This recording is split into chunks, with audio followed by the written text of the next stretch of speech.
안녕하십니까. 조국혁신당 대표 조국입니다. 저는 오늘 현행 공직선거법의 문제점을 지적하려 합니다. 현행 선거법은 비례대표 후보만 출마한 정당의 선거운동을 지나치게 제약합니다. 헌법에 위배되지 않은지 헌법재판소의 판단을 구해보고자 합니다. 조국혁신당은 지난달 3일 창당한 신생정당입니다.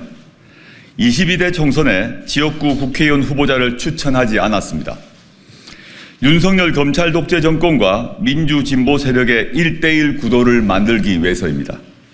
대신 조국혁신당은 25명의 비례대표 후보만 추천했습니다.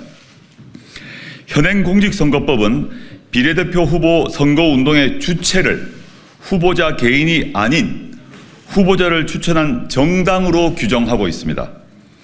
비례대표 국회의원 선거에 참여하는 정당은 정당별 비례대표 후보자 중 2인의 텔레비전 및 라디오 연설, 중앙선거방송토론위원회가 개최하는 대담, 토론회, 신문방송, 인터넷 광고를 통한 선거운동 등을 할 수 있습니다.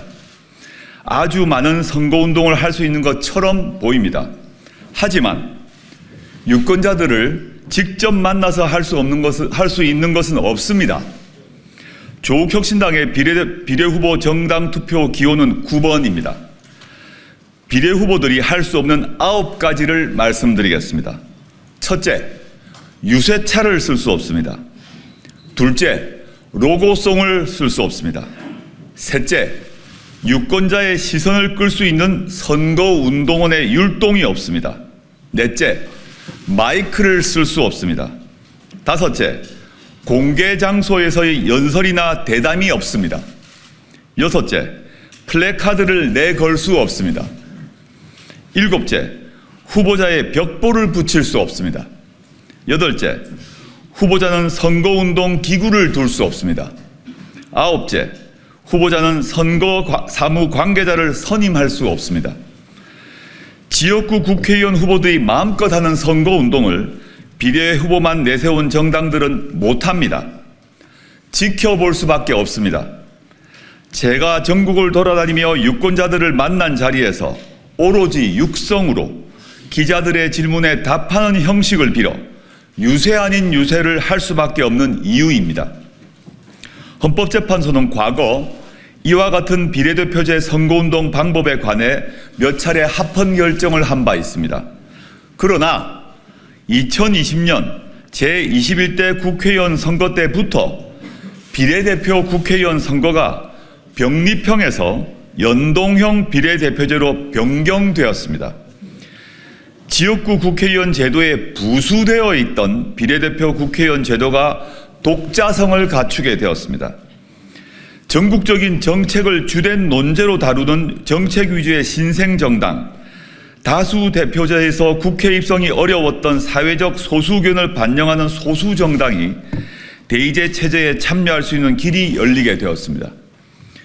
비례대표 제도의 본질적 변화에 맞추어 공직선거법상 선거운동 방법에 대한 규제도 개선되어야 합니다. 조국혁신당은 현행 공직선거법 규정들에 대해 헌법재판소의 헌법소원을 제기해 위헌 여부에 대한 판단을 받아볼 것입니다. 위헌 소송과 별개로 기호 9번 조국혁신당은 다른 정당들에 비해 9가지 선거운동을 하지 못해도 나라를 구하겠다는 심정으로 선거에 임할 것입니다. 헌법소원의 결과는 선거 이후에나 나올 것이고 조국혁신당은 지금 선거법을 준수하며 선거운동에 임할 것입니다. 국민 여러분들께서 조국혁신당의 마이크가 되어주시고 현수막이 되어주시고 유세차가 되어주시길 호소드립니다. 더 빠르게, 더 강하게, 더 선명하게 행동할 것입니다. 고맙습니다.